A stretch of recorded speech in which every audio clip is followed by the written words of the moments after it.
Dear student, આજે આપણે નવો પોઈન્ટ ચાલુ કરીએ છીએ તુલ્ય ભાર, ઇક્વિવેલેન્ટ વેઇટ. પહેલા તુલ્ય ભાર શબ્દ સમજાવો. જ્યારે હાઇડ્રોજન ઓક્સિજન સાથે સંયોજાય અને પાણી બનશે તો અહીંયા હાઇડ્રોજન કેટલા છે? 2, ઓક્સિજન 1, તો પાણી બનશે એટલે 2 હાઇડ્રોજનનું વજન 2 ગુણ્યા 1 એટલે 2 ગ્રામ થશે. અહીંયા 16 ગ્રામ થશે તો 18 ગ્રામ પાણી આપશે. રેડી? તો 2 ગ્રામે 16 ગ્રામ ઓક્સિજન વપરાય તો 1 ગ્રામે કેટલા? તો દેખીતી વાત છે 8 ગ્રામ આવશે. એટલે કે 1 ગ્રામ હાઇડ્રોજન સાથે 8 ગ્રામ ઓક્સિજનની જરૂર પડે. આનું તુલ્ય દળ કહેવાય કે 1 ગ્રામ હાઇડ્રોજન અને 8 ગ્રામ ઓક્સિજન, આ તુલ્ય દળ થઈ. હવે હાઇડ્રોજનની ક્લોરીન સાથે પ્રક્રિયા થાય તો હાઇડ્રોક્લોરિક એસિડ બનશે. અહીંયા 2 હાઇડ્રોજન અને 2 ક્લોરીન છે તો આ 2 ગ્રામ છે તો આ 35.5 એટલે 71 ગ્રામ વપરાય તો 73 ગ્રામ HCl બનશે. તો 2 ગ્રામે 71 ગ્રામ વપરાય છે તો 1 ગ્રામે કેટલા? એટલે 1 ગુણ્યા 71 ભાગ્યા 2 એટલે 35.5 ગ્રામ જરૂર પડે. એટલે આ 2 ગ્રામ હોય ત્યારે 71 તો 1 કેટલા? 35.5. આનું તુલ્ય દળ કહેવાય. તુલ્ય સરખામણી કે 2:71 તો 1:35.5 છે. પણ આવી બધી જટિલતામાં પડવા કરતા આપણે વાત કરીશું ડાયરેક્ટ સૂત્ર ઉપરથી. તુલ્ય ભાર ગોતવા માટે અણુભારના છેદમાં એસિડિકતા, બેઝિકતા કે સંયોજકતા લેવામાં આવે છે. હવે દરેક એસિડને તેની બેઝિકતા હોય છે. યસ, એસિડને તેની બેઝિકતા હોય છે. હવે શું તમને કહું, ધારો કે HCl છે એને પાણીમાં ઓગાળતા H+ અને Cl- આયન આપે છે. આ એક H+ ઉત્પન્ન કરે એટલે પાણીના એક OH સાથે જોડાય. એટલે જે એસિડ જેટલા H+ આયન ઉત્પન્ન કરીને જેટલા OH સાથે જોડાઈ શકે તે તેની બેઝિકતા કહે છે. તો HCl માં આયનીકરણ થાય, પાણીમાંથી આયન બને H+ અને Cl-. તો HCl નો એક અણુ પાણીમાં એક H+ આયન ઉત્પન્ન કરે જે એક OH- સાથે જોડાશે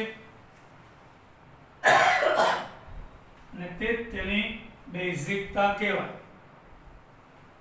એટલે HCl ની બેઝિકતા 1 થાય. એસિડને પાણીમાં ઓગાળતા H+ ઉત્પન્ન થાય એ કેટલા OH સાથે જોડાય છે? જો 2 H+ ઉત્પન્ન થતા હોય તો 2 OH સાથે જોડાય તો બેઝિકતા 2 થશે. એ આપણે હમણાં જોઈએ. એટલે જે એસિડ જેટલા H ઉત્પન્ન કરીને જેટલા OH સાથે જોડાય તેની બેઝિકતા કહેવાય. તો હાઇડ્રોક્લોરિક એસિડની બેઝિકતા 1 થશે. તો હવે HCl નો તુલ્યભાર કેટલો? તો કે HCl નો અણુભાર છેદમાં એની બેઝિકતા આવશે. અહીંયા હાઇડ્રોજનનો તુલ્યભાર 1 છે. હલો, HCl માં હાઇડ્રોજનનો પરમાણુ ભાર 1 અને ક્લોરીનનો પરમાણુ ભાર 35.5 એટલે 36.5 થશે અને બેઝિકતા 1 છે એટલે એનો એકમ 36.5 ગ્રામ પ્રતિ તુલ્યાંક કહેવાય. અણુભારમાં ગ્રામ પ્રતિ મોલ અને તુલ્ય ભારમાં ગ્રામ પ્રતિ તુલ્યાંક કહેવામાં આવે છે. હવે આપણે હાઇડ્રોક્લોરિક એસિડ લીધું, પછી સલ્ફ્યુરિક એસિડ લઈએ તો આની બેઝિકતા કેટલી સાબિત થઈ? 1. તો HCl નો અણુભાર અને તુલ્યભાર બે સરખો આવ્યો કારણ કે બેઝિકતા 1 છે. હવે સલ્ફ્યુરિક એસિડ લઈએ H2SO4, એનું બંધારણ આવું છે.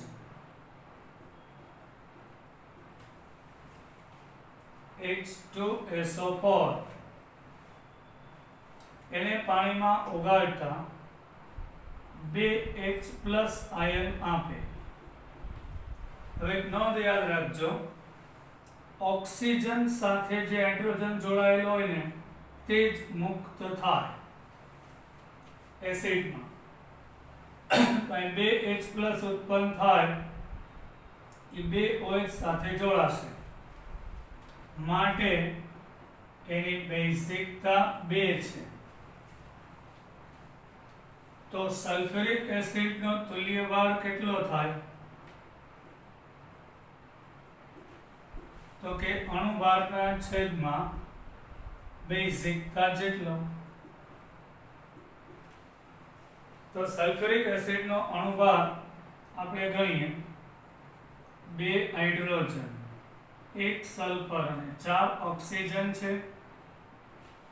હાઇડ્રોજનનો પરમાણુ ભાર 1, સલ્ફરનો 32, ઓક્સિજન 16, તો 2 + 32 + 64 એટલે 98 ગ્રામ પ્રતિ મોલ છે. આ 98/2 થશે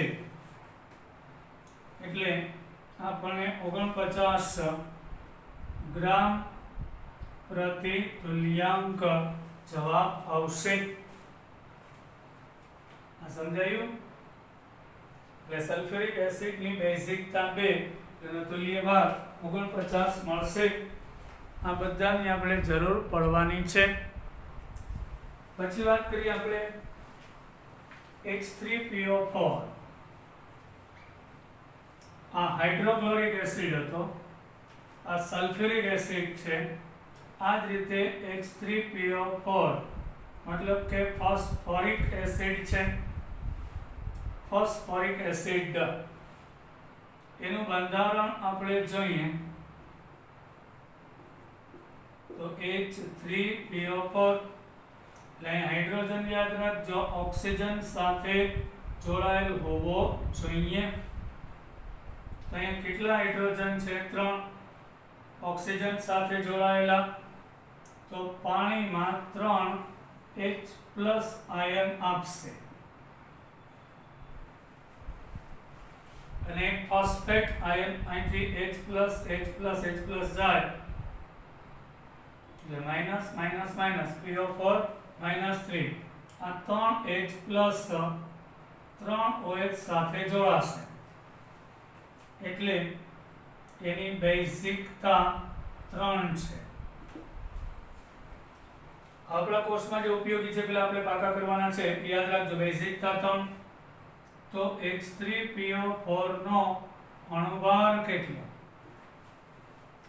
તો અહીં 3 હાઇડ્રોજન 1 ફોસ્ફરસ અને 4 ઓક્સિજન. હાઇડ્રોજનનો પરમાણુ એ ભારે, ફોસ્ફરસનો 31, ઓક્સિજનનો 16, 3 વત્તા 31 વત્તા 64. અહીંયા પણ 98 આવશે. તો એનો તુલ્ય ભાર કેટલો? 98/3 થશે. ફોસ્ફોરિક એસિડનો અણુભાર 98/3. તો 98/3 કરીએ, 3 તેરીને 9, 3 દુ 6, 3 6 18, એટલે 32.66 થશે.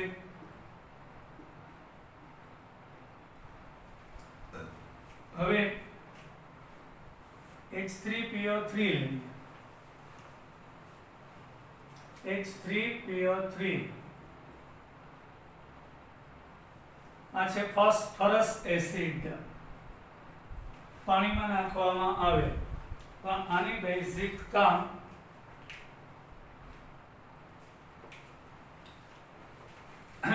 બેઝિકતા બે થશે. શું કામ તમને કહું? એટલે આ બંધારણ ઉપરથી કહું છું. H3PO3 હોય, POO, OH, OH અને H. એટલે કે અહીંયા 3 હાઇડ્રોજનમાંથી 2 જ હાઇડ્રોજન ઓક્સિજન સાથે છે. એક ડાયરેક્ટ ફોસ્ફરસ સાથે જોડાયેલ છે, એટલે આનું આયનીકરણ ન થાય. એ આપણે ચેપ્ટર 3 માં આવે છે. આ બેની વિદ્યુત ઋણતા સમાન હોય, એટલે કે ભાગીદારી ઇલેક્ટ્રોન પર આકર્ષણ બેનું સરખું હોય. અહીંયા ઓક્સિજનનું વધી જાય. એટલે એટલું યાદ રાખો, જે હાઇડ્રોજન ઓક્સિજન સાથે જોડાયેલો હોય તે જ પાણીમાં આયનીકરણથી છૂટો પડે. એટલે અહીંયા હાઇડ્રોજન દેખાય છે 3, પણ છૂટા પડે 2 જ. એટલે HPO3 -2 એમનેમ રહેશે. તો અહીં 2H પ્લસ આયન 2 OH સાથે જોડાય. એટલે અહીં હાઇડ્રોજન ભલે 3 છે, પણ એની બેઝિકતા 2 જ થશે. એટલે આ તમારે યાદ રાખવાનું છે. હવે ક્યાંથી આવ્યું એવા કોઈ વિચાર કરવાની જરૂર નથી. આ બંધારણ છે, મેં દોરીને બતાવ્યું, અને આ રીતે હોય છે અને યાદ રાખવાનું. એ ક્યાંથી આવ્યું એની ચર્ચા આપણે કરવાની નથી. પછી H3PO2 હોય, હાઇપોફોસ્ફરસ એસિડ. એને પાણીમાં ઓગાળતા એક જ હાઇડ્રોજન ઉત્પન્ન કરશે. કારણ બંધારણ આવું છે. એક જ હાઇડ્રોજન ઓક્સિજન સાથે જોડાયેલો છે, બાકીના 2 ડાયરેક્ટ ફોસ્ફરસ સાથે જોડાયેલ છે. એટલે આનું આયનીકરણ થાય નહીં. એટલે આ પ્લસ અને માઇનસ એક જ H પ્લસ આપશે. ભલે 3 દેખાય છતાં બંધારણ ઉપર P અને H આ બાદ મજબૂત હોય, આ નિર્બળ હોય, સહેલાઈથી તૂટે છે. એટલે H2PO2 માઇનસ વધે, અને એક જ પાણીના OH જ્યારે જોડાય એટલે એની બેઝિકતા 1 થશે. એટલે આપણા સિલેબસમાં જે ઉપયોગી છે એ બધા તમને કહી દઉં છું. હવે આપણે વાત કરીએ બેઝની. તો એને એસિડિકતા હોય છે, ઊંધું. બેઝને એસિડિકતા હોય છે.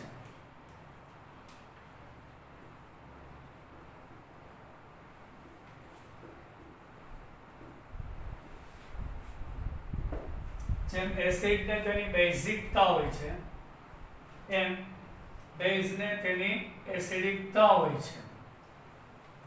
એટલે કે સાદી ભાષામાં કહીએ તો બેઝને પાણીમાં ઓગાળતા બેઝને પાણીમાં ઓગાળતા કેટલા OH આયન ઉત્પન્ન થાય છે?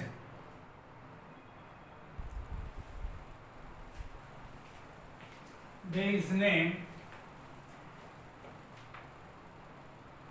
પાણીમાં ઓગાળતા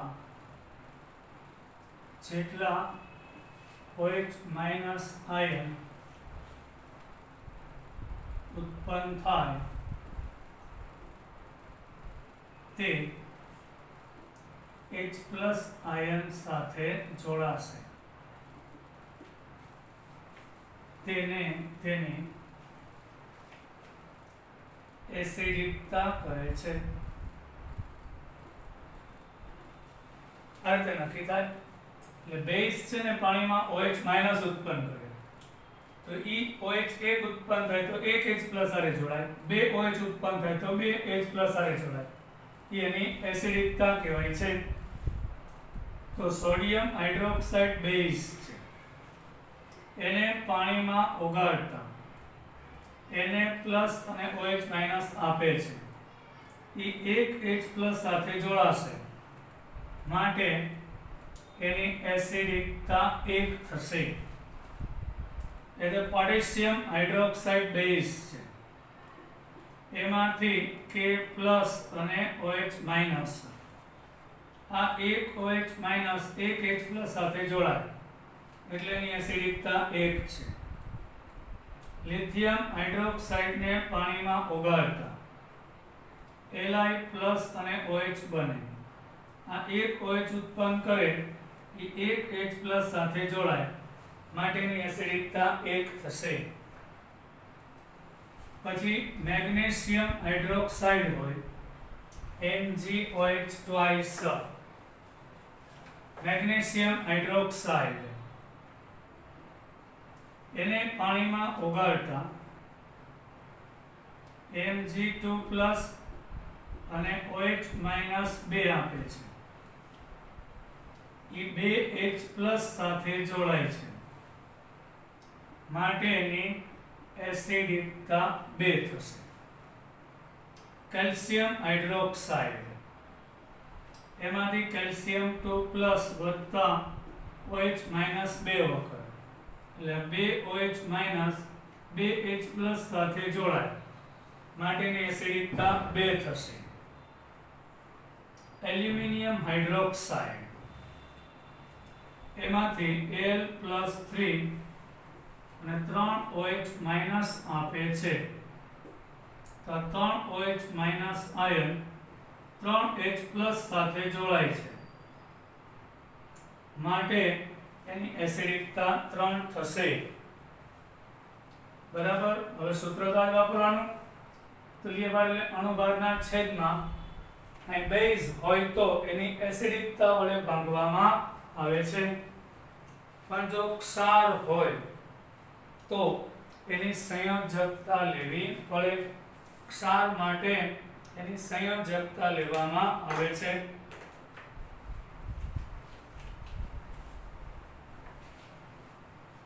એસિડ હોય તો બેઝિકતા, બેઝ હોય તો એસિડિકતા અને ક્ષાર હોય તો સંયોજકતા લેવાય છે.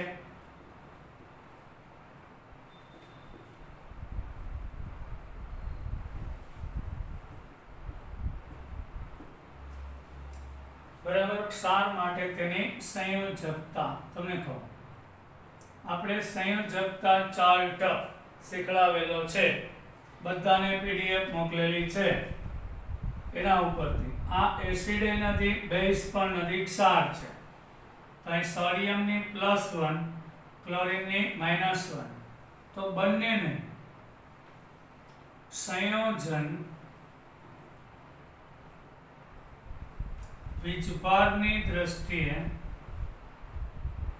તટસ્થ હોય છે.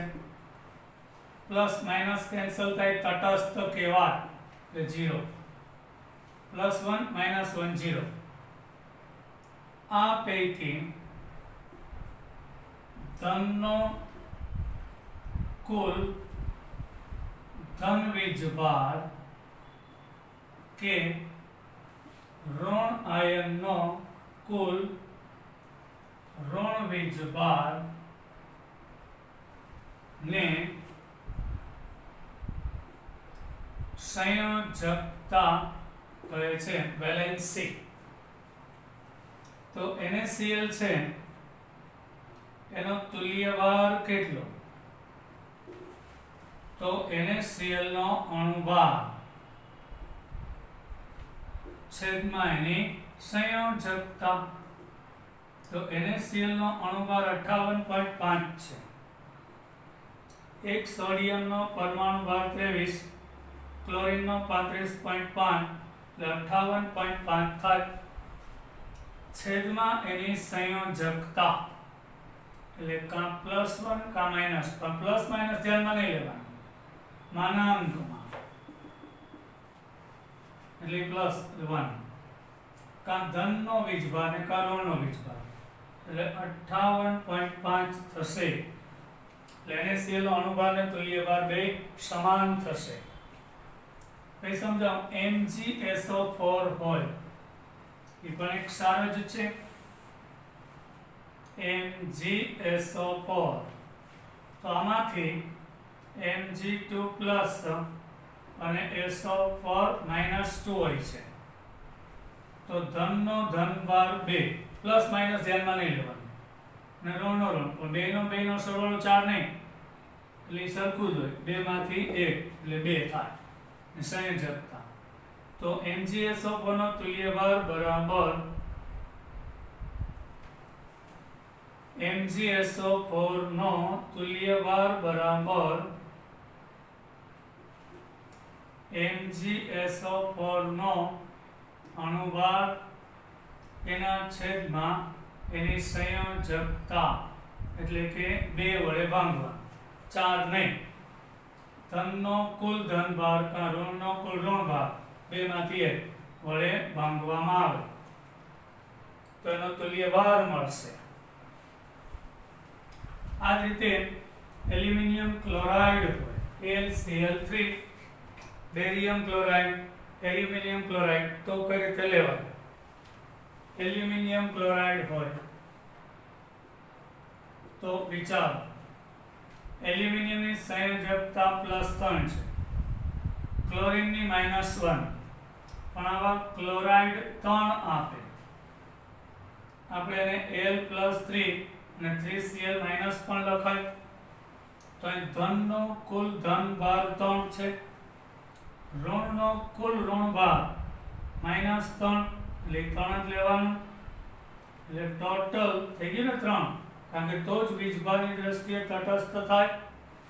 તો AlCl3 નો તુલ્યભાર લેવો હોય તો AlCl3 નો અણુભાર એના છેદમાં એની સંયોજકતા, 3 + 3 = 6 નહીં, કારણ ધનનો ધનભાર ની 2 સરખો જ હોય, 2 માંથી 1, કઈ પ્લસ માઇનસ અહીં ભાંગવા નહીં, તુલ્યભાર માઇનસ આવે. બરાબર. પછી બેરિયમ ક્લોરાઇડ BaCl2,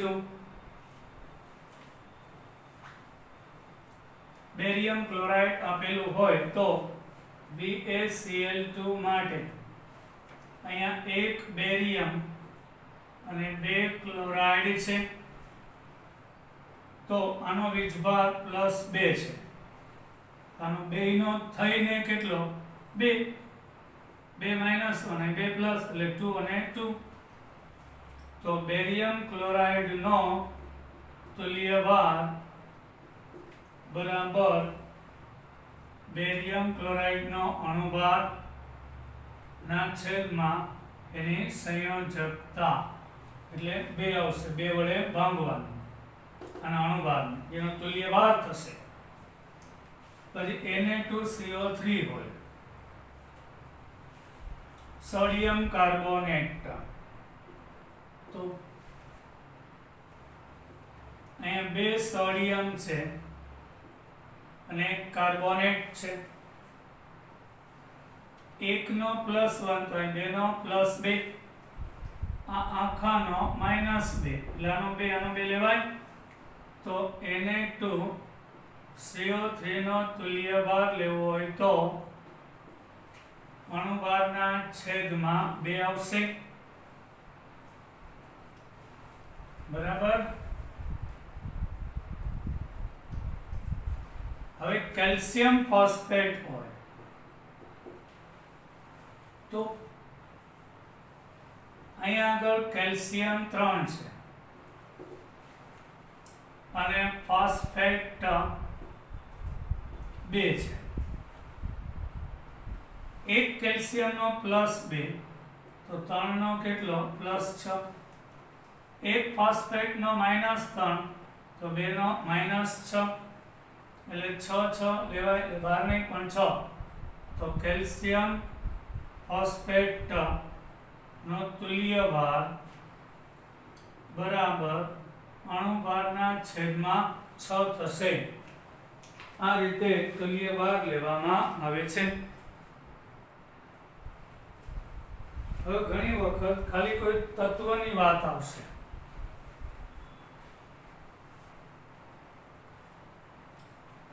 ધારો કે Na+ નો તુલ્ય ભાર, ખાલી Na+ નો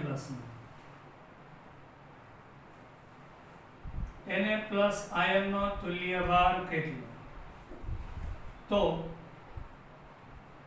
Na+ નો તુલ્ય ભાર બરાબર સોડિયમનો પરમાણુ ભાર છેદમાં એની સંયોજકતા. તો સોડિયમનો પરમાણુ ભાર 23 છે, સંયોજકતા 1 એટલે 23 ગ્રામ પ્રતિ તુલ્યાંક આવે. હાઇડ્રોજનનો તુલ્ય ભાર લેવો છે તો હાઇડ્રોજનનો પરમાણુ ભાર 1 છેદમાં એની સંયોજકતા 1 એટલે 1 ગ્રામ પ્રતિ તુલ્યાંક આવશે.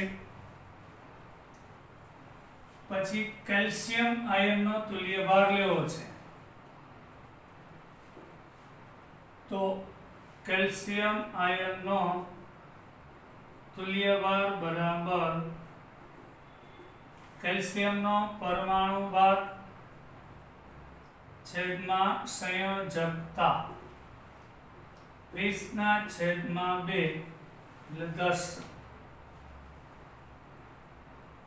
કેલ્શિયમ છે 18 નંબર 40 પરમાણુ ભાર છેદમાં 2 એટલે 20 ગ્રામ પ્રતિ તુલ્યાંક થશે. એટલે Al+3 લેવું હોય એલ્યુમિનિયમનો તુલ્ય ભાર તો એલ્યુમિનિયમનો પરમાણુ ભાર છેદમાં સંયોજકતા 27/3 એટલે 9 ગ્રામ પ્રતિ તુલ્યાંક આવશે. રેડી? આ રીતે તુલ્ય ભાર માપવામાં આવે છે. હવે આ તુલ્ય ભારનો ઉપયોગ શેમાં થાય છે? યસ, સમાન તુલ્યાંક વજનવાળા પદાર્થ સંયોજન. એ તમને ડિટેલમાં આગળ મજા આવશે. પહેલા અત્યારે મારે તમને સાંદ્રતાની એક રીત બાકી છે, એ શીખડાવી છે, નોર્માલિટી. Capital N. નોર્માલિટી એટલે કે દ્રવ્યનું ગ્રામમાં વજન છેદમાં દ્રવ્યનો તુલ્ય ભાર એને ગુણ્યા દ્રાવણનું કદ મિલીલીટરમાં. તો એ નવો શબ્દ આવ્યો, કયો? તુલ્ય ભાર આવ્યો છે. દ્રવ્યનું ગ્રામમાં વજન છેદમાં દ્રવ્યનો તુલ્ય ભાર અને કદ. જો અહીં કદ લીટરમાં હોય તો ઉપર 1000 ન આવે, પણ કદ મિલીમાં હોય તો અહીં કદ લીટરમાં 1000 નહીં આવે. અહીં દ્રવ્યનું ગ્રામમાં વજન છેદમાં દ્રવ્યનો તુલ્ય ભાર તેને ગુણ્યા દ્રાવણનું કદ મિલીલીટરમાં તો ઉપર 1000 આવશે. બરાબર છે? હવે એક નોર્મલ દ્રાવણ કોને કહેવાય? 1 ગ્રામ તુલ્યાંક આ શબ્દ યાદ રાખજો. વાક્ય આપણે 1 મોલ કહેતા હતા, અહીં 1 ગ્રામ તુલ્યાંક, 1 ગ્રામ નહીં, 1 તુલ્ય ભારનું ગ્રામમાં વજન. દ્રાવ્યને 1 લીટર દ્રાવણમાં ઓગાળતા બનતા દ્રાવણને એક નોર્મલ દ્રાવણ કહેવાય. Capital N, normal, normality. જો તમને સમજાવું, એને OH લઈને, એને OH છે તો એનો અણુભાર કેટલો? સોડિયમનો 23, ઓક્સિજનનો 16, હાઇડ્રોજનનો 1, એટલે 40 ગ્રામ પ્રતિ મોલ છે. હવેનો તુલ્ય ભાર લઈએ તો 40/1. શું કામ? આની આ બેઝ છે એટલે એની એસિડિકતા 1 છે એટલે 40 થશે. એટલે 40 ગ્રામ NaOH ને પાણીમાં ઓગાળી 1 લીટર દ્રાવણ બનાવ્યું તો એક નોર્મલ દ્રાવણ કહેવાય. મોલારિટીમાં શું હતું? 1 ગ્રામ મોલ એટલે 1 મોલનો ગ્રામમાં વજન. 1 મોલ પદાર્થ ઓગાળ્યો તો અહીંયા આગળ નોર્માલિટી મોલારિટી સરખી થાય કારણ કે એનો અણુભાર ને તુલ્ય ભાર સરખો છે. એટલે જ્યારે કોઈ દ્રાવ્ય 1 ગ્રામ તુલ્યાંક જેટલું એટલે 1 તુલ્ય ભાર જેટલું વજન પાણીમાં ઓગાળીને 1 લીટર દ્રાવણ બનાવવામાં આવે તો તેને એક નોર્મલ દ્રાવણ કહેવામાં આવે છે. બરાબર. જો હવે 1 તુલ્ય ભાર જેટલું વજન ઓગાળીએ તો એક નોર્માલિટી, 2 તુલ્ય ભાર જેટલું વજન ઓગાળીએ તો 2 નોર્માલિટી, 3 તુલ્ય ભાર જેટલું વજન ઓગાળીએ 80 ગ્રામ લઈ લે તો 2 નોર્માલિટી, 4 તેરી 120 ગ્રામ લઈ લે 3 તુલ્ય ભાર જેટલું આનું તો 3 નોર્મલ દ્રાવણ બનશે. 1 લીટર દ્રાવણમાં ઓગાળવામાં આવે તો હવે ધારો કે અડધો તુલ્ય ભાર 0.5 તુલ્યાંક ઉમેરીએ તો 0.5 નોર્મલ દ્રાવણ બનશે.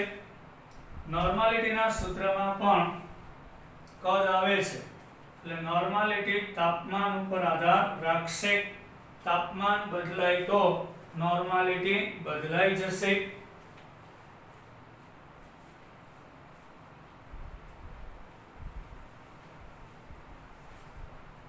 હવે તમને એક દાખલો આપું. 98 ગ્રામ ક્વેશ્ચન.